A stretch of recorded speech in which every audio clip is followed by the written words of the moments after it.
Et coucou, cher art journaliste, c'est Marie de l'âme du féminin. Je voulais revenir avec toi sur une question qui revient souvent. Quelles sont les différences entre les produits de marque en loisirs créatifs et en beaux-arts et les produits qu'on peut trouver dans les actions, les Temu, enfin tous ces bazars en fait. Comment s'y retrouver et pourquoi il y a une telle différence de prix? Je pense que c'est ça aussi la grande question. Je vais prendre trois types de supports vraiment différents pour t'expliquer tout ça, en espérant que ça te permette de te poser des questions sur ta façon de consommer et d'utiliser les produits et t'apporter un éclairage par rapport à tout ça. Le premier matériel que je voudrais partager avec toi, c'est le tampon. J'adore les tampons. J'adore les tampons et pendant des années, dès que j'en voyais, il fallait que j'en achète. Et donc j'en ai acheté beaucoup. Et c'est pour ça que je peux revenir vraiment et que je commence cette vidéo par ça. Ici, j'ai une planche de tampons d'Aladine Création. Ici, j'ai une autre planche de tampons que j'ai achetée chez Action. Il y a maintenant quelques années, hein, les deux ont quelques années. Et tu peux voir là le motif de chez Aladine, c'est cette petite lanterne. Il est très détaillé. J'ai utilisé exactement la même encre, je les ai tamponnés exactement en même temps avec la Versafine, du bon côté c'est mieux. Versafine qui est donc une marque d'encre réputée pour pouvoir mettre en avant les détails des motifs de tampons. Donc là on voit très bien les détails de la lampe, il n'y a pas de souci, c'est reconnaissable. Ici, peut-être de loin tu l'as reconnu, c'est un chat. Et ce chat, quand j'ai acheté cette planche de tampons, c'était un chat très détaillé. Voilà, ça se verra peut-être mieux. Comme ceci. Et donc ce chat très détaillé, il a changé. Parce que il a gagné en poil, hein, on est d'accord. Et il est complètement informe. Et ça fait partie pour moi de la grande différence visuelle vraiment qu'on peut observer soi-même très facilement. C'est la qualité des produits. Là, on est sur une planche qui vaut même pas 2 €, hein, la planche ici de chez Action. Là, on est sur une planche qui était un peu moins de 10 € à l'époque, entre 7 et 10 €. Peut-être maintenant, c'est plus autour de 10 € avec l'inflation. Et donc, on est sur du x4, en fait, sur ce type de planche. Ça s'explique simplement par la qualité de la matière utilisée ici. Acrylique transparente, où là on a quelque chose qui ne s'est pas déformé avec le temps. Ça ne jaunit pas. Moi j'ai des tampons qui jaunissent, des tampons de mauvaise qualité ici qui jaunissent, qui peuvent se craqueler. Et on a aussi la forme de l'empreinte initiale du gabarit qui a été utilisé en usine, qui est beaucoup plus fin sur les tampons de marque que sous je sais pas comment dire, en fait c'est des vraies marques, hein. Craft Sensation est une vraie marque, mais en tout cas dans les magasins des produits bas de gamme, on va dire ça comme ça. Dans les produits bas de gamme, on a très souvent des grosses différences entre le design qu'on nous vend et au final le rendu. Où moi j'avoue, la première fois que j'ai fait le chat, j'ai dit waouh, il a eu un souci le chat, il s'est fait écraser. Et donc comment dire, le plaisir de créer avec ces produits-là n'y est pas, quoi. Clairement, j'essaye une fois, j'essaye deux fois, je me dis bon, c'est peut-être parce qu'il est neuf, il a un souci. Non, je l'ai tamponné plusieurs fois. C'est pas du tout parce qu'il est neuf, c'est juste voilà, il a clairement pas été créé dans un moule qui permette d'avoir un bon rendu des détails. Pour moi, c'est quand j'utilise surtout des tampons, mais quand j'utilise du matériel, je veux quelque chose de précis, quelque chose qui fonctionne et quelque chose qui me donne du plaisir quand je l'utilise. En fait, j'ai acheté toutes ces planches exactement le même jour et quand j'ai vu ça, j'ai dit bon c'est fini. Et en fait, depuis, ça dort au fond d'un carton. J'ai même essayé de les revendre sur Bon Coin, ça marche pas.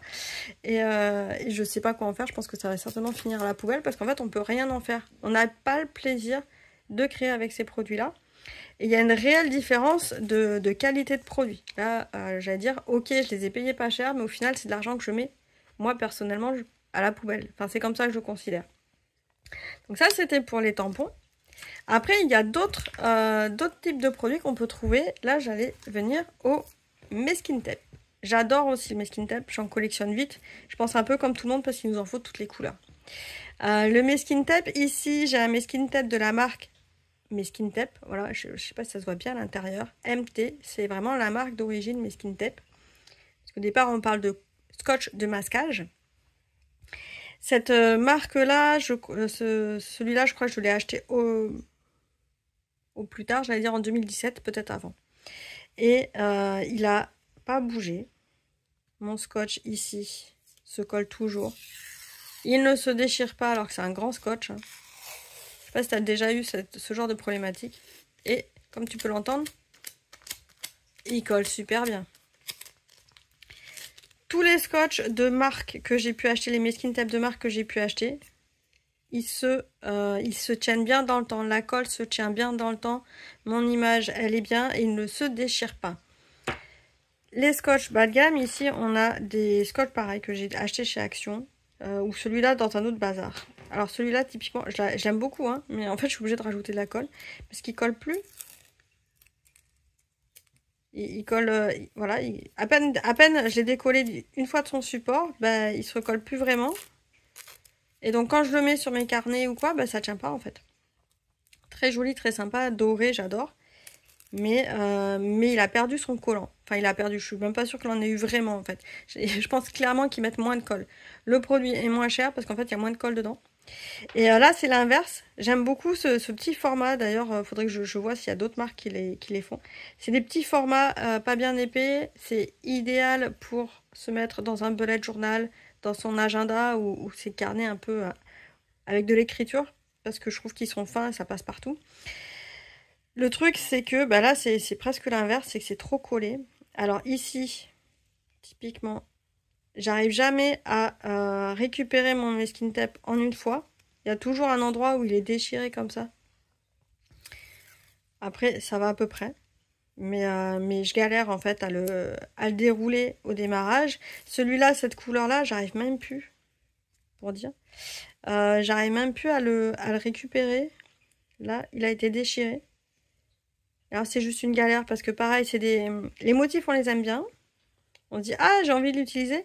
Et là, on perd le plaisir de création. Hein. Clairement, avec ce genre de matériel. Voilà, ça y est, j'ai réussi à l'avoir. Encore là, c'est un petit scotch, mais sur des scotch plus épais. Ça m'est arrivé sur des scotch plus épais. Où, bah, à la fin, ça s'effiloche tout le temps. Et donc, pareil, hein, c'est des scotch où moi, je perds pas mon temps à tout le temps effilocher mon scotch et le dérouler sur 10 cm pour avoir la bande entière correctement sans avoir voilà, des petites chutes comme ici qui ressemblent à rien, toutes grattées, quoi.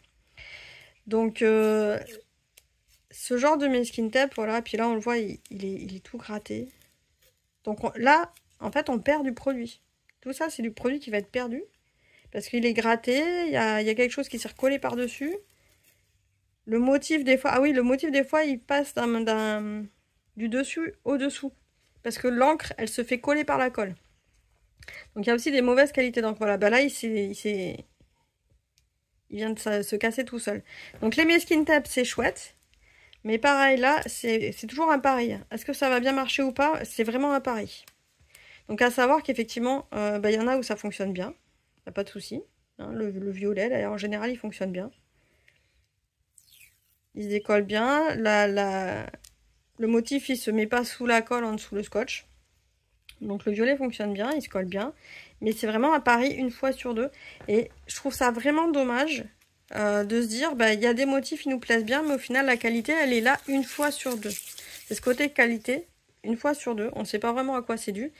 Donc, c'est prendre un pari.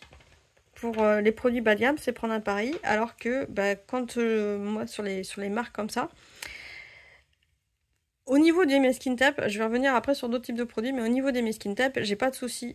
J'ai vraiment plutôt des bonnes surprises sur la longévité, sur le fait que ça reste bien collé dans mes carnets après. Ce qui n'est pas toujours le cas sur d'autres Meskin Tape plutôt bas de gamme, entrée de gamme. Voilà, ça c'était les Meskin Tape. Ensuite, il y avait les papiers. Les papiers, ici je suis sur un papier acheté chez Action il y a quelques années, hein, parce que ça, pareil, c'est Craft Sensation. Sur les papiers, j'allais dire, j'ai pas grand chose à redire en fait. Les papiers, c'est pas tant la marque qui va jouer que la qualité intrinsèque de la matière. Et donc, là, on arrive sur un autre aspect, marque ou pas marque. Qu'est-ce qu'il faut? Est-ce qu'il faut forcément quelque chose en beaux-arts ou est-ce qu'on peut prendre dans des sous-marques, etc. Eh bien, typiquement pour moi, dans le papier, dans la mesure où on fait attention au grammage de son papier, au grain, au type de papier, au type d'impression aussi, parce que là par exemple j'ai des impressions, elles sont brillantes, il n'y a pas de souci, ça a pas, enfin mon papier il n'a pas bougé dans le temps, j'ai pu faire des origamis, j'ai pu faire des pages de scrap avec, en intégré dans mes créations d'art journal, il n'y a pas de souci. À ce niveau-là, moi je dirais plutôt regarder sur la qualité intrinsèque de son papier. Après, si on a une approche écologique des matières qu'on veut utiliser, bon bah faut pas se leurrer non plus, hein. Dans la mesure où on prend des catégories entrée de gamme, on va pas forcément avoir du papier issu de forêt qui soit réfléchi pour une production écologique et responsable. On va pas avoir forcément des encres qui vont être pareil réfléchies pour que même si elles sèchent un peu plus lentement, elles soient un peu plus dégradables dans le temps. Voilà, ça fait partie des questionnements qui viennent ensuite quand on peut avoir des qualités similaires entre le bas de gamme et le moyenne gamme, bonne gamme. Mais on n'est pas encore sur des gammes d'excellence, hein, faut pas confondre non plus, hein. Si on cherche un très bon papier aquarelle, on le trouvera pas chez Action, on le trouvera pas chez Temu. Soyons honnêtes. Mais en tout cas, voilà, pour commencer, pour se défouler, pour dire j'ai peur de gâcher du papier, ça va bien comme ça. Par contre, effectivement, on n'aura pas les mêmes effets aquarelle et certains médiums vont pas réagir de la même façon parce que le papier va pas être de la même qualité, va pas avoir la même accroche. Si c'est juste pour s'amuser et faire des petits découpages, ça fonctionne très bien. Enfin, la dernière chose que je voulais te montrer. Alors là, pour le moment, j'ai pris des feutres noirs parce que j'ai plus j'ai plus d'autres médiums qui apportent de la couleur, qui viennent de chez Action, Temu ou de bas de gamme, tout simplement parce que au fur et à mesure, j'ai arrêté d'en acheter depuis des années et après ces matières se sont soit séchées, soit dégradées, donc petit à petit je fais le tri dans mes affaires et donc j'en ai plus à présenter. Ce que j'ai à présenter ici, c'est un feutre, enfin c'est deux feutres noirs. Ici, feutre noir Molotov, une marque de bon feutre, hein, sur le coup, encre de Chine, marqueur permanent, on voit ici, marqueur permanent, pigmenté, à base d'eau, et encre indélébile, mais une fois qu'elle est sèche. Fabriqué en Allemagne, donc il y a aussi cet aspect d'origine de fabrication. Là, on a un feutre chinois, made in chinois, il est fait en Chine. Je l'ai trouvé chez un Nose. Nose, c'est un magasin qui récupère en fait des gros volumes d'invendus ou de cargos qui se sont un peu perdus. Et donc, il repropose en fait des produits qui étaient destinés à être détruits. Et là, en fait, j'ai pris ces stylos-là parce qu'ils étaient vendus par boîte de 10. Et moi, je me suis dit, ça sera parfait des stylos noirs pour faire en atelier en présentiel. Et donc là, pareil, hein, écrit sur différentes surfaces. Donc, moi, je l'ai interprété comme étant un permanent, mais pas du tout. Couleur brillante et normalement assez intense. Voilà. Et avec il y a une pointe fine d'un côté, une pointe feutre de l'autre. Et comme tu peux le voir, en fait, ma boîte de feutre noir, la quantité d'encre qu'il pouvait y avoir à l'intérieur était très limitée, en fait. Donc, le premier jour, je dis « Ah, chouette, des feutres noirs !» Et je sais pas ce qui s'est passé, mais ça s'est très vite évaporé. Et donc, en fait, mes feutres se sont très vite abîmés. Et on voit aussi à l'intensité du noir que ça n'a rien à voir. Donc là, on a un Molotov d'un côté, à base d'encre de Chine, et on va avoir là, de l'autre côté, le noir, il n'a pas du tout la même intensité, hein, on est d'accord. Ici, mon feutre chinois, il n'est pas aussi intense en noir, il a vite séché, donc on voit quand il y a les coups de crayon. Et Si je veux le travailler en pensant que c'est un crayon permanent, eh ben, c'est plus compliqué. Et de l'autre côté, alors pareil, il n'est pas totalement sec. De l'autre côté, on va avoir à peu près la même chose. Mais on voit aussi... Alors en fait, les Molotov, faut attendre qu'ils soient un peu plus secs. Là, j'ai pas attendu de faire sécher les feutres, c'est pour ça qu'ils ont bougé tous les deux. Par contre, on va voir en fait la qualité, que là, on a un feutre noir qui a une pigmentation qui tire plus vers le bleu-violet. Ici, qui tire plus vers le vert foncé. C'est pour ça aussi qu'on a cette différence de couleur là. Mais clairement, celui-là, en fait, moi j'ai tous les feutres, ils ont séché très vite. Ils sont juste inutilisables en fait. Donc ça fait partie des feutres, d'ailleurs, il faudrait que je les jette. Mais qui sont encore au fond d'un tiroir, c'est pour ça que je voulais t'en parler. Je voulais t'en parler parce qu'en fait, on retrouve cette constatation sur les produits plutôt bas de gamme ou entrée de gamme, de façon régulière, que ce soit dans l'acrylique, dans l'aquarelle, dans tout ce qui va nous permettre d'apporter de la couleur. C'est que les qualités sont très instables. En général, un produit, moi des produits par exemple de peinture, dans des marques de Beaux-Arts, je les conserve des années en tube.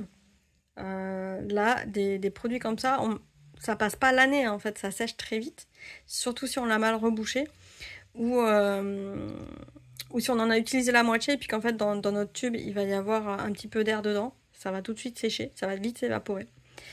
On va pas non plus savoir quels sont les pigments qui ont été mis dedans. La qualité. Alors sur le coup, je dis pas que les marques connues et réputées ne font pas des mauvais produits. Ça leur arrive aussi de faire des mauvais produits, de faire des mauvaises gammes. On est d'accord là-dessus. Et en général d'ailleurs, quand ces marques-là font des mauvais produits ou des mauvaises gammes, c'est pas des gammes qui vont perdurer dans le temps. Ça va être sur un lancement, ça va durer 2-3 ans, puis zou. On voit des produits qui sortent comme ça du commerce, parce qu'en fait la gamme, elle tient pas dans le temps, et ça marche pas. Alors que tous les produits bas de gamme, on ne sait pas toujours avec quoi c'est fait. On peut penser, comme pour les tampons, que c'est moins cher parce qu'aussi la qualité intrinsèque de ce qu'il y a à l'intérieur est moindre aussi. Et quand on parle... Alors, les tampons, c'est pas grave, c'est une matière inerte, quelque part. Enfin, pas grave, tout est relatif, mais en tout cas, c'est une matière inerte. Ça va pas nous impacter directement, nous, sur notre santé. Par contre, dès qu'on va avoir affaire à des feutres, à de la peinture, à de l'aquarelle, etc., ce sont des matières qui vont sécher et donc, par extension, qui peuvent avoir des solvants à l'intérieur et qu'on va respirer. Et donc là, il peut y avoir un impact direct sur notre santé quand on les utilise énormément, en fait. Quand on les utilise au quotidien. Donc c'est là aussi où il faut faire attention parce que là, mon crayon, c'est de l'import. Clairement, c'était tout écrit en chinois. Alors sur la boîte, il y avait quand même un petit sticker, ça, pour expliquer. Mais est-ce que ça répond aux normes de l'Union européenne, aux normes françaises d'utilisation de ce genre de produit? Je ne peux pas le certifier. Ici, il y a eu une autorisation de produit. Il y a eu des dossiers qui ont été faits. C'est aussi pour ça, pour expliquer les différences de tarification entre les produits. C'est que là, il y a eu aussi de la recherche et développement sur le produit. Souvent, on arrive sur des produits bas de gamme. J'en ai pas trop parlé pour les papiers d'ailleurs. Mais sur les produits bas de gamme et surtout ce qui est illustration de façon générale. Papier, tampon, etc. On peut retrouver de la copie. Il y a rarement des illustrateurs derrière, et je parle même pas d'intelligence artificielle. Ça va être soit purement et simplement des copies de produits qui existent, et en plus de moindre qualité, donc voilà, on s'y retrouve pas du tout. Soit c'est, et là ça serait quelque part un peu plus légal, enfin c'est même légal, c'est de pas forcément avoir de designer, mais de payer dans des banques d'images, des images toutes faites, faites par d'autres artistes. Et donc là, c'est pas une illustration qui a été faite spécifiquement pour la gamme de papier, mais qui a été récupérée dans une banque d'images et intégrée directement. Et donc cette image, on pourrait la retrouver, je sais pas moi, sur des serviettes, pour faire du serviettage, par exemple. Je dis n'importe quoi. Et donc là, sur ce genre de produit, effectivement, c'est souvent des produits qui vont être copiés. et pas des produits qui vont être développés. Donc le coût recherche et développement, il va être sur le premier produit développé et pas sur les copies. Donc c'est aussi une différence qui explique les différences de prix dans la démarche de développement du produit. Et c'est ce à quoi j'aimerais te sensibiliser aujourd'hui. Je ne veux pas te faire culpabiliser, parce que c'est ok, je conçois les problématiques financières, je conçois les problématiques de bourse. Moi-même, j'ai acheté ces produits-là, et moi-même, j'en utilise encore un peu, parce que je les ai chez moi. Par contre, j'ai décidé, moi, d'arrêter d'en acheter. Et je voulais enfin t'amener sur une dernière réflexion, et c'est vraiment des questions que je te pose à toi-même, et il n'y a pas de bonne et de mauvaise réponse, mais en fait, c'est quel type de produit tu veux avoir à ta disposition. Est-ce que tu veux en avoir beaucoup, quitte à ce que la qualité soit aléatoire et qu'il y ait un impact environnemental et sur ta santé qui soit difficilement mesurable. Et là, je reste vraiment... j'ai pas de certitude à te donner à ce niveau-là. Ou est-ce que tu veux du matériel de qualité, que tu sais que ça va te durer longtemps chez toi, sur lequel tu vas pouvoir compter, où il n'y aura pas d'aléas à ce niveau-là, de couleurs, de séchage bizarre, de matière qui s'étale pas bien. Et quelque part, te focaliser sur ta pratique artistique, quitte à ce que ça soit peut-être un investissement supérieur, ou si c'est pas un investissement supérieur, te contenter de moins. Et le dernier aspect sur lequel je voulais t'amener à réfléchir, c'est dans quelle économie tu as envie de te placer. Qu'est-ce que tu as envie de soutenir avec tes propres valeurs comme économie? Ici, par exemple, on a du Made in Germany. On reste sur le continent européen. Concrètement, pas très loin de chez nous. Si on part dans les trucs bilan carbone, etc., on est presque en local dans la planète. Ici, on est en Chine. Ça a dû faire un bon séjour en paquebot pendant peut-être 3 mois pour arriver jusqu'à chez nous. Et puis après, ça a peut-être traîné dans un entrepôt, va savoir, vu qu'il a été perdu, celui-là, encore pendant 1 an. Et c'est peut-être pour ça que ça explique que mon crayon, il soit à moitié sec une fois qu'il arrive chez moi. Et en plus, avec parfois, quand on se fait livrer des choses qui viennent de l'autre bout de la planète, bizarrement, la livraison, elle coûte moins cher que quand on a acheté un truc en France. Je ne l'explique pas, mais c'est quelque chose que j'ai constaté. Quand on commande des choses à l'autre bout de la planète, même par Amazon, hein, ça coûte moins cher que quand on commande quelque chose à l'artisan du coin. Je laisse la Poste répondre à cette question. Si quelqu'un travaille à la Poste, je veux bien une explication en commentaire sous cette vidéo.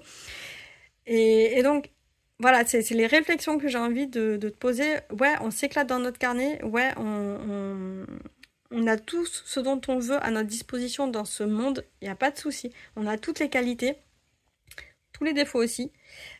Maintenant, à toi de... Enfin, je veux juste t'amener à réfléchir. Qu'est-ce que tu veux vivre? Qu'est-ce que tu veux faire? Et dans quel impact et quelles circonstances?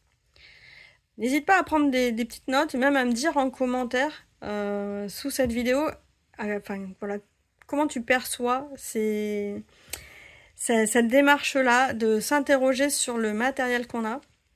Et moi, je suis curieuse à ce niveau-là, vraiment. Et d'avoir en tout cas cette ouverture d'esprit.